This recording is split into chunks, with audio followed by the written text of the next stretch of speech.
intro. Welcome. We're here at NAFSUP WSS for the latest installment of our Small Business Facebook Live events. Today we will be talking about how to become a qualified source of supply for the Navy and WSS in particular. We're using WSS as our example. It is our mission to provide Navy, Marine Corps, and Allied forces program and supply support for the weapon systems that keep our naval forces mission ready. The support is that for procurement of spare parts and/or repair and overhaul for both aviation and maritime communities. The mission is carried out by a single activity. Our organization, WSS, has 3 satellites, one in Mechanicsburg, here in Philadelphia, and in Norfolk, Virginia.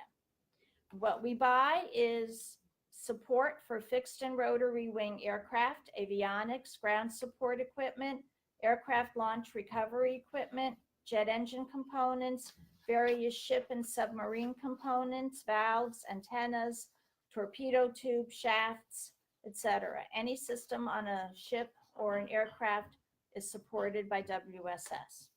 Our top NAICS codes begin with our 333231. Now, we have 30 to 40 minutes for this presentation, and if anyone has any questions, please send them in to us. Okay, I'd like to introduce to you Mr. Robert Hughes, who has been working at NAFSUP WSS since 1982. He is assigned to the Source Development Division as a senior equipment specialist and has been actively involved with providing small business support and providing small businesses with the opportunity to do business with the Navy for the past 20 years. He is a veteran of the Navy, having served 23 years active and reserve duty as a crew member with the P-3 Orion Anti-Submarine Squadron.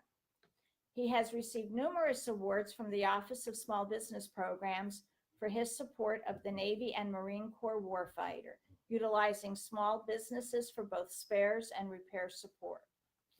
Now, I apologize, I'm Natalia Luchu from WSS. I am the Acting Associate Director for Small Business Programs at NAFSUP headquarters. So Bob, welcome to our session here. Thank you. I'd like to ask you a few questions and hopefully illuminate how a business could become a qualified source for our parts. So we'll begin. First of all, I'd like to start out with NAICS codes. I mentioned the NAICS. What exactly is the North American Industry Classification System? So the North American Industry Classification System is the standard used by the federal statistical agencies in classifying business establishments for the purpose of collecting, analyzing, and publishing statistical data related to the U.S. business economy. NAICS used to determine the small business eligibility either by the number of employees or the annual revenue. So, Bob, is the process for doing business with the Navy difficult? It is not difficult at all. It's a bit complex, and that's only because of the items we are dealing with. We are dealing with both critical safety and critical application spares and repairs for the aviation, warfighter, and the maritime ships. Some of the basic steps you need to do right off the bat. Any company that wishes to do business with the Navy should have a DUNS number. Okay, that's a data universal number through the data universal numbering system. This basically connects you with your business. It's fairly straightforward and can be completed online, or you can call a toll-free number. That number is 1-866-594-2464. It takes a minimum of 30 days for a DUNS number to be processed and assigned. Applicants can also expedite the process in 24 hours for a fee. You can also create an individual user account system for the Systems for Award Management, better known as SAM. This is the buyer's Bible. if your cage code is not in SAM, we are not permitted to do business with you. So what you need to do, you have to have an active registration in the SAM database. This is very simple. I hate to say it, just Google SAM, Systems for Award Management. You can register on the SAM website, or again, call the toll-free number 1-866-606-8220. At a minimum, U.S. registrants will need the following to become eligible in SAM. You need a DUNS number, which we just spoke of, a legal business name, and a physical address matching your DUNS number. You should have a taxpayer identification number, a taxpayer name associated with your number, and you should have a bank routing number, your bank account, and your bank account type, checking or savings, to set up electronic funds transfer. If you require a cage code for security clearance, you do not need to go through SAM, and I will discuss cage code in a minute. You can instead complete a form, DoD Form 2051, which you will find on any website. This is a request for assignment of a commercial and government entity. This is your cage code. This is a 5-digit code that's assigned to your company and will be utilized every time a solicitation comes to you or you are awarded a contract. Your cage code will appear in the contract. Section A must be filled out and signed by your sponsoring government agency. The agency may also request the cage code on their agency letterhead. Okay. You can also request a cage code through the Defense Logistics Agency, DLA. You are now ready to complete the online forms on the DLA website. Once it is confirmed your business has no duplicate registrations, the information will be processed within 10 business days. You will then be contacted by phone or email for additional verification. A couple websites to keep in mind for what I just told you is https://cage.dla.mil/home/usage agreement. The other website, like I said, you can either Google SAM, Systems for Award Management, or simply go to https://www.sam.gov. Okay, you need to note one thing. Whether you manufacture, repair, or overhaul, your company should have a quality plan in place. This is very important. I'll discuss this a little further in the program. You must have a set quality plan in place. 99% of the contractors that I have dealt with are either certified to AS 9100 or ISO 9001. The Navy does not require that you are certified. The ISO auditors do that for you. We only make sure that you are compliant with either of those two quality plans, and that's done normally by an audit that we will discuss later at your facility. Great, thanks, Bob. So how does a contractor actually become a source? Well, again, for the Navy, it's because of the complexity. We have two basic categories. We have critical application item, which is an item that is essential to weapon system performance or operation, or the preservation of life or safety of operating personnel. And we have critical safety item.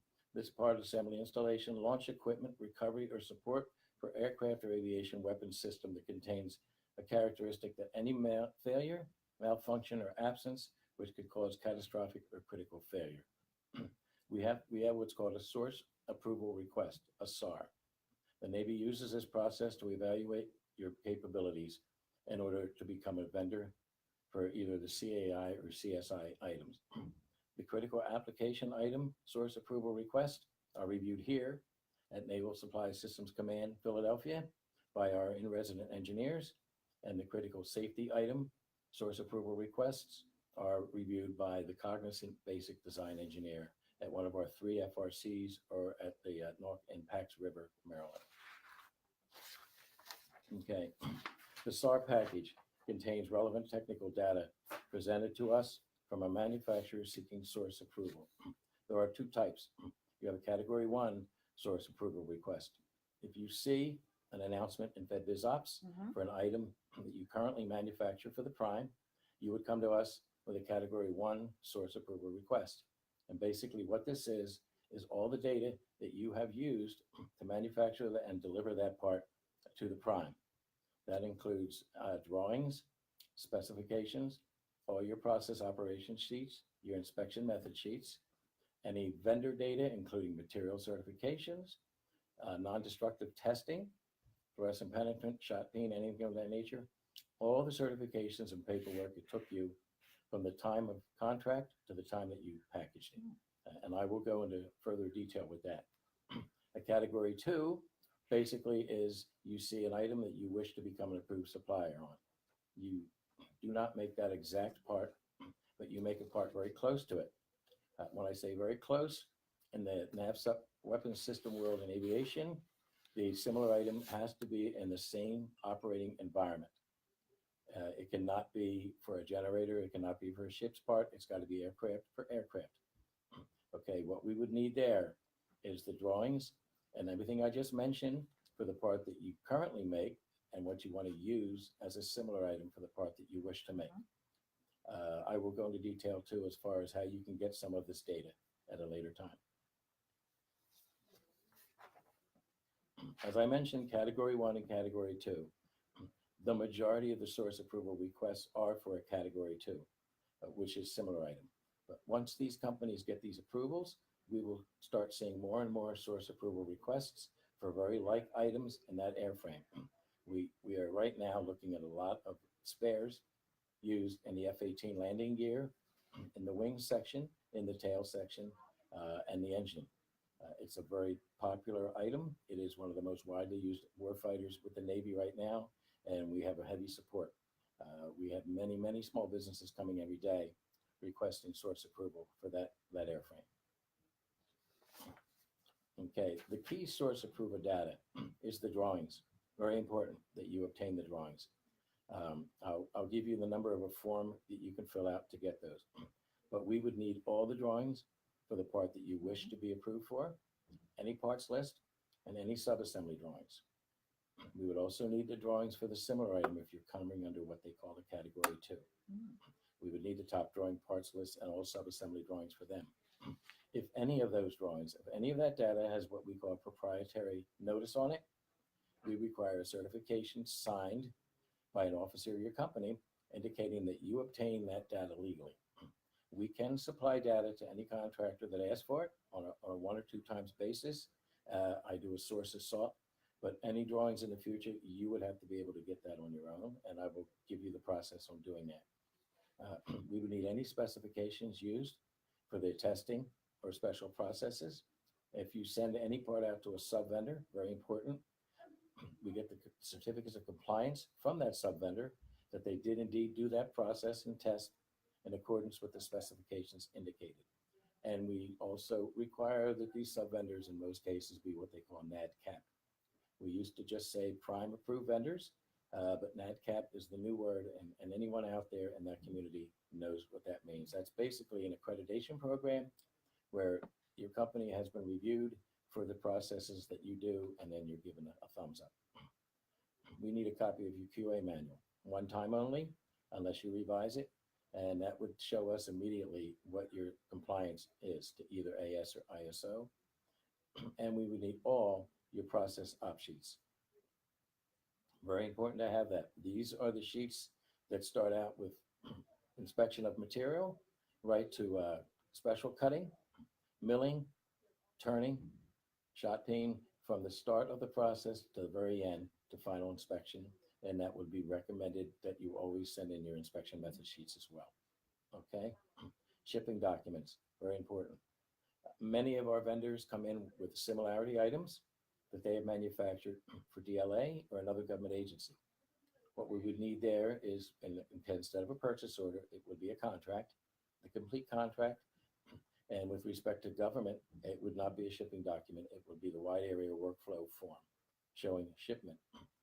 Another important fact, if the contract indicates that you manufactured 59 items of the similar item, we would like the WAWF to reflect the complete shipment from start to finish. Sub-vendor verts, and then finally, final inspection method sheets. It sounds involved. It really isn't. Indeed.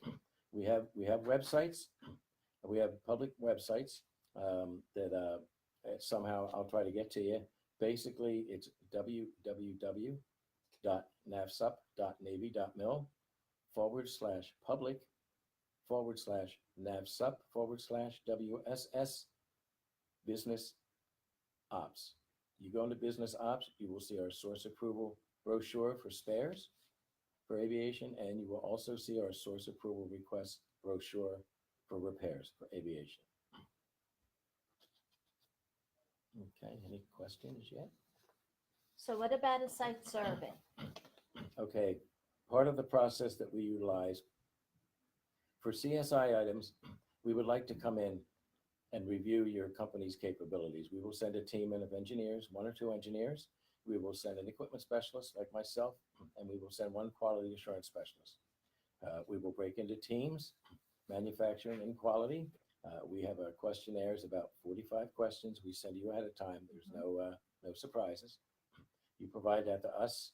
And once again, you would walk us through your whole facility, showing us your material storage area, your machining area, your material review board area, any area where you store items that are waiting for a disposition for a quality deficiency.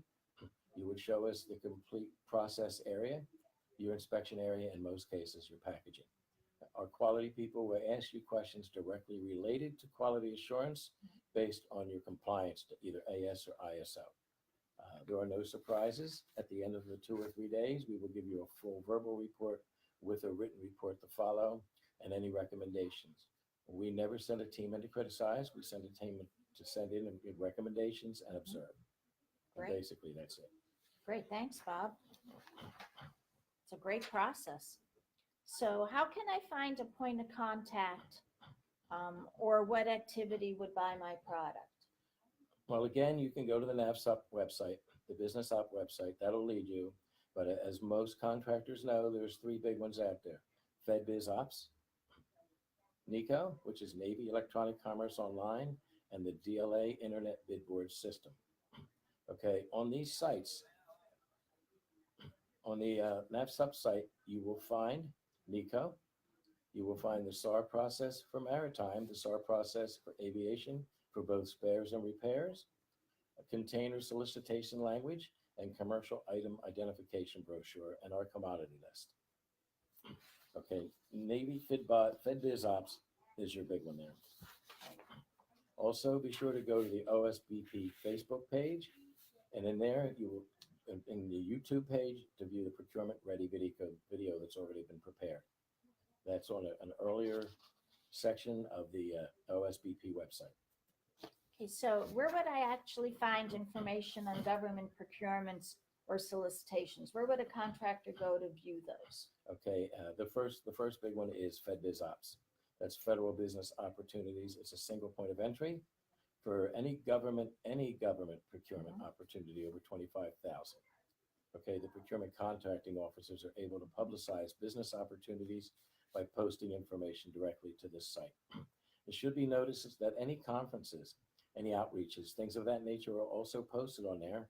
So you can be made aware that if the NAVSUP WSS Philadelphia has a readiness day, you'll know the date and the location. A lot of the other websites, a lot of the other commands, NAVSUP Maritime, NAVC, NAVFAC, all of them will publish any type of event that they are going to hold in FedBiz Ops. So it's something that recommended that you should follow every day.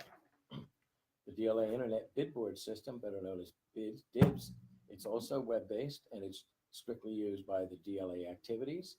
The DLA procures most of the Navy, if not all of the Navy consumable. They also support the Air Force, the Marines, the Coast Guard, as well as the Army. The DLA has a very big website with respect to solicitations. They also have a website, a separate one, on how to become an approved source of supply. I should mention that the Naval Support activity here in Philadelphia, WSS, we are the engineering support activity for the 3 DLA activities.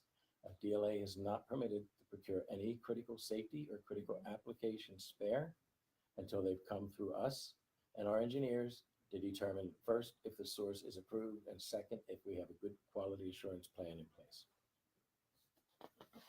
And then we have NECO, Navy Electronic Commerce Online. It's a business website that provides business ops for commercial vendors to access regarding Navy procurements. You have to register to NECO to submit bids and receive daily procurement opportunities. I believe you can go in there by federal stock class to do that, so you're not inundated with emails on every procurement, but basically the federal stock class and/or NAICS that you are most commonly connected with your manufacturing or repair process. You must have a cage code to get into NECO, and you must also be registered with SAM. Okay? Great. Great information, Bob. Now, we mentioned earlier that you need drawings. That you need drawings for your source approval request, both for the similar item and or the item you want to be approved on. For the similar item, it would be pretty obvious that you do have those drawings already and specifications. For drawings that you may need, that you see for a solicitation on FedBizOpps or the others, you can either come to me on a 1 or 2 time basis. What I do as a new small business or as an ongoing small business, I will supply those drawings to you.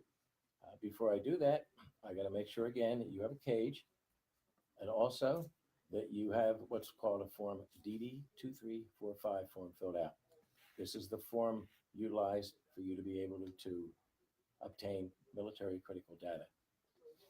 Okay? SAM is the federal government owned and operated free website that consolidates the capabilities from the CCR. Okay? I can get you those drawings. They are sent to you by a secure website called Amerdeck. You contact me. We're going to give you all the points of contact at the end of this discussion as to how you do that. Amerdeck is a secure website used by all the government activities to transmit any data, any secure encrypted data from one location to another without the opportunity of somebody hacking it or stealing it. That's great, Bob. Okay. We have a question? Okay. So, let's continue, Bob. Okay. What's another tool for data? Another tool for data. Yes, sir. Okay, that's the good one. The other tools for data, eventually we're going to ask you to register with our publications and engineering office in San Diego, California.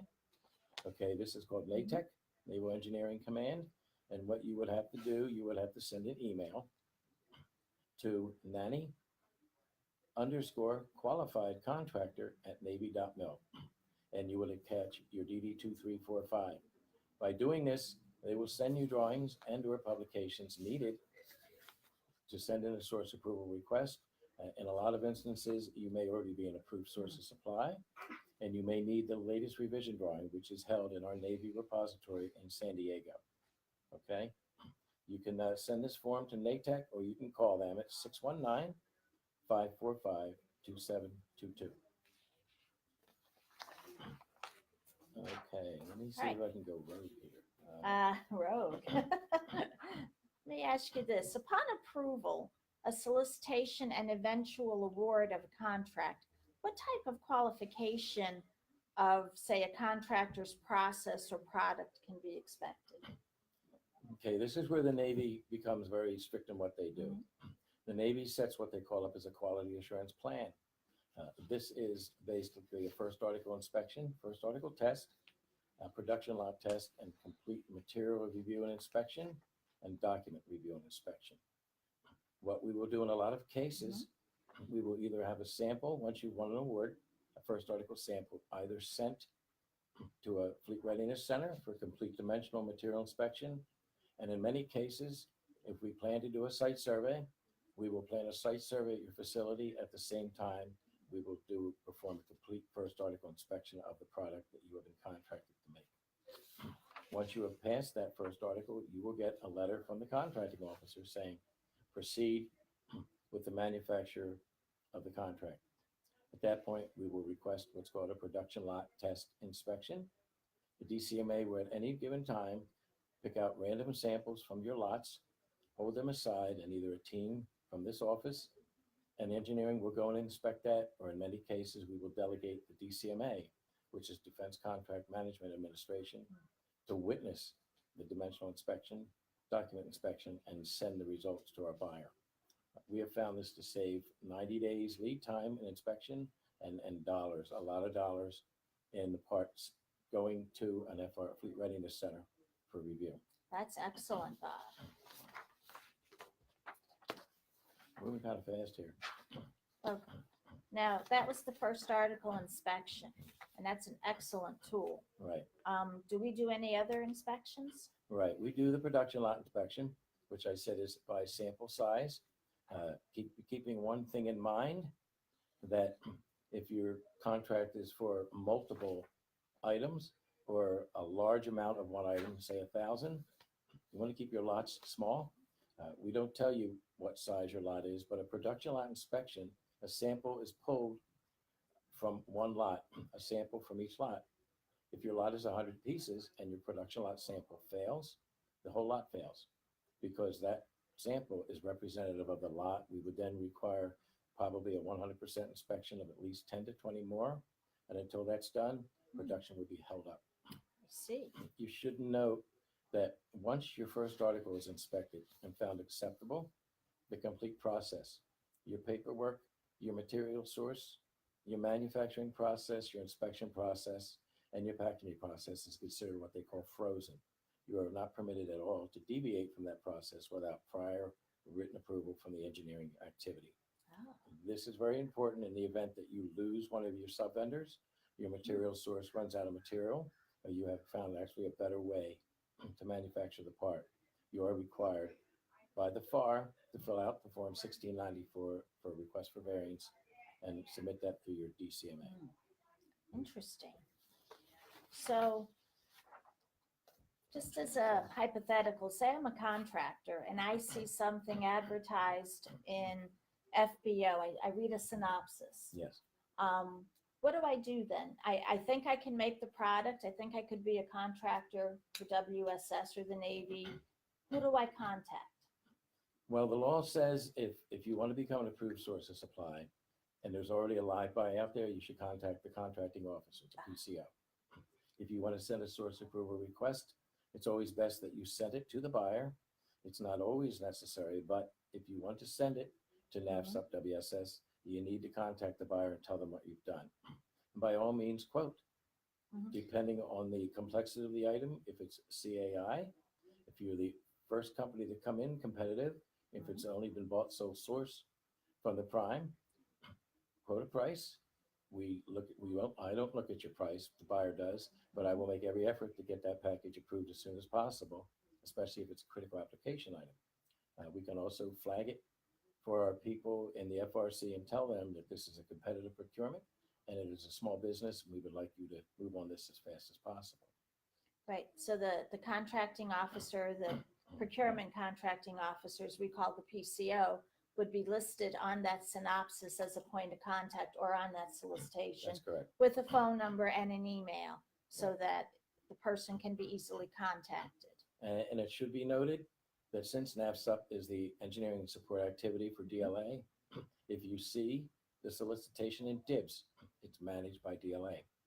Your best bet, well, you have to send that SAR to the DLA activity advertising that part. Right. There are small business representatives. You can find them on the various DLA websites. DLA will then get that SAR to our point of contact as we're the ones who review it. If it is a critical safety item, it will go immediately to the Fleet Readiness Center. You have to bear with the time constraints as NAVSUP gets approximately 40 to 60 critical application SARs a week from DLA and as many as 5 from our activity. So when you think about it, that's just Navy managed items. DLA is also getting source approval requests from the Army, from the Air Force, from the Coast Guard.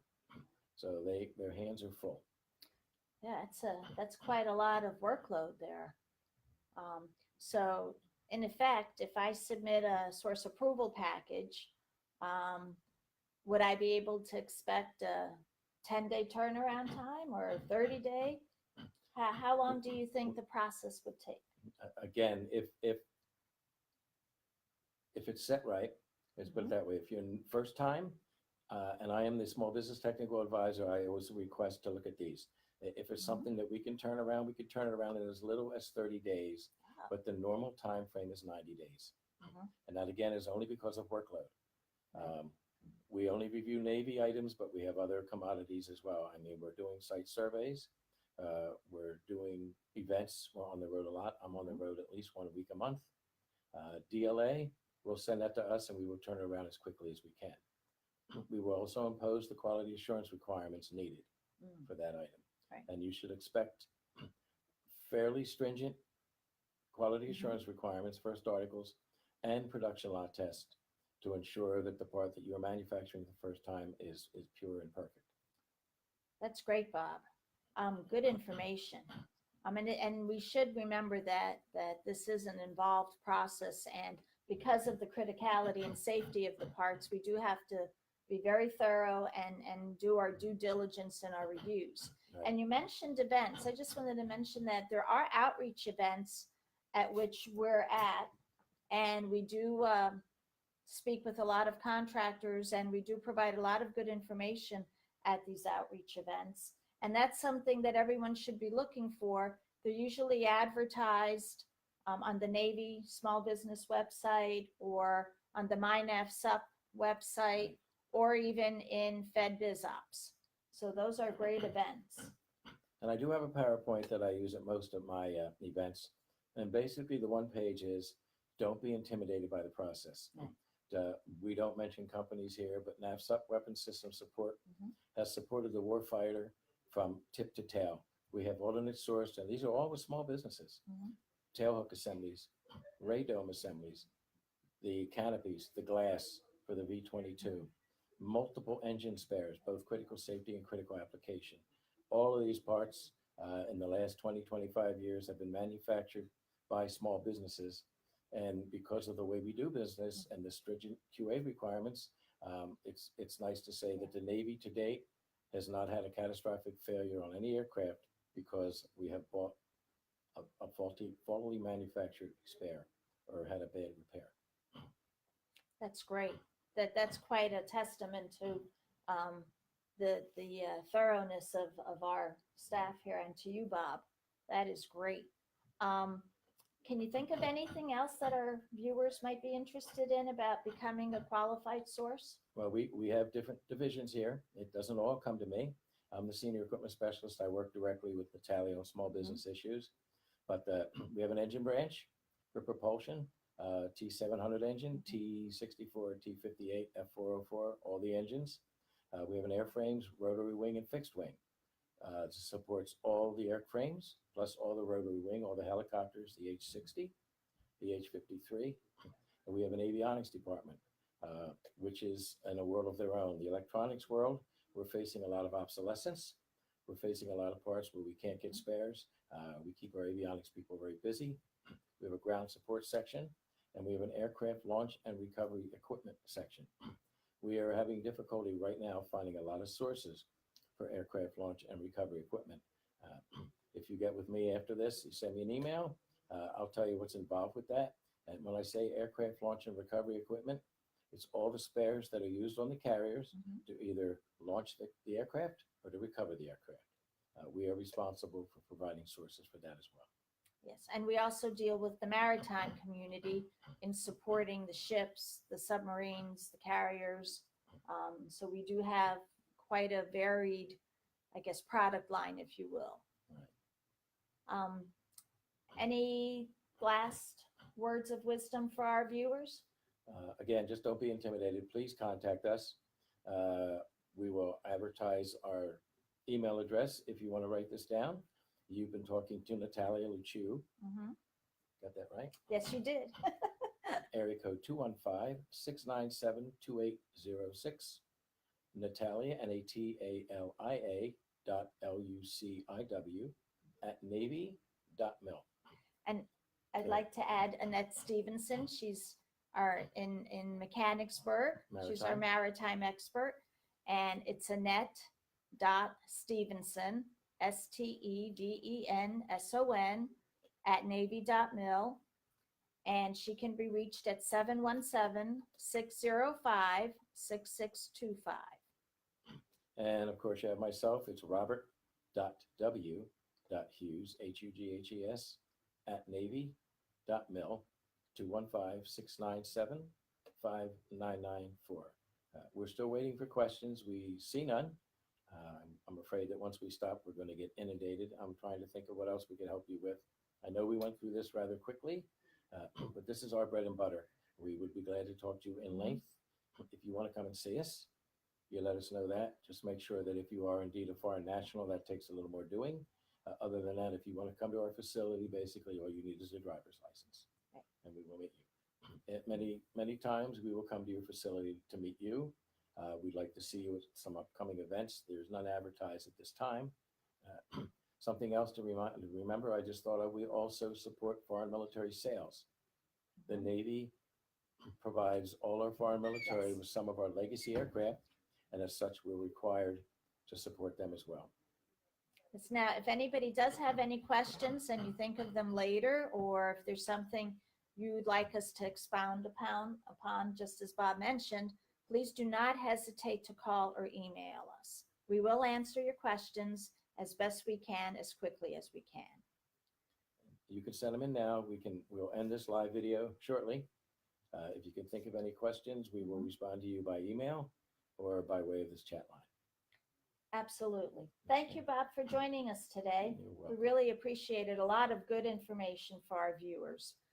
We thank everyone for joining us, and we hope to see you again at the next Facebook Live chat, and hope everyone has a great day.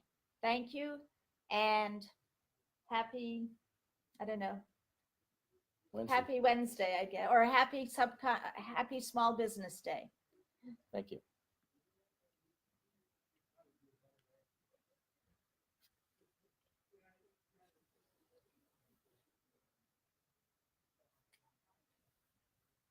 Still live?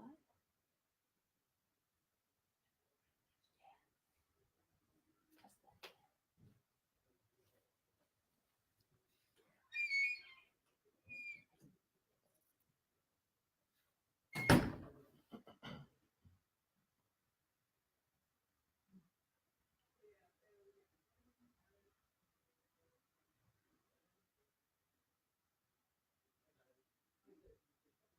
37 minutes. That was good. Mm-hmm. Are we still live? Yep. It says end live video. You know what? I'm touching it. I gotta do this.